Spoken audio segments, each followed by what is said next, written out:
Sa isang sulok ng maingay na bayan ng Quezon City, sa gitna ng ingay ng buhay, natagpuan natin ang isang mahinahong kaluluwa na ang kwento ay emblematic at revolusyonaryo.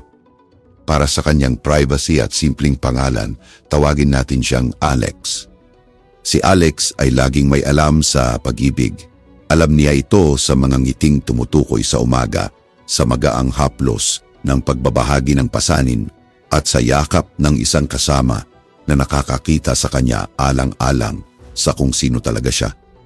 Sa 17 taon na pagsasama, itinayo ni na Alex at ng kanyang kasama ang isang tahanan, isang lugar kung saan ang pag-ibig ay nakaugnay sa bawat sulok, kung saan ang respeto ay lumaki na parang isang sagradong puno, at kung saan ang suporta ay isang pundasyon na matibay gaya ng mga kahoy na nagtutustos sa kanilang bubong. Namumuhay sila ng magkasama, ng masagana, hindi ng walang pagsubok kundi mas mayaman dahil sa mga ito. Hindi pangkaraniwan o sumusunod sa mga kahon na gusto ng lipunan na ilagay sa mga tao. Ang kanilang pagsasama ay nakabatay ng malalim sa pagmamahalan at respeto.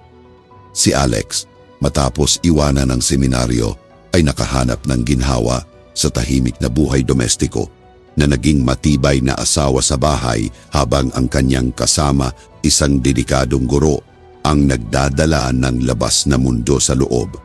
Ang kanilang pagkakaisa ay naging mas opisyal noong 2009, inatupag ng Reverend Elder Ken Martin sa Metropolitan Community Church ng Quezon City. Ito ay hindi lamang isang seremonya. Ito ay isang pagtanggap ng kanilang pag-ibig, isang pahayag laban sa agos ng pangungusot.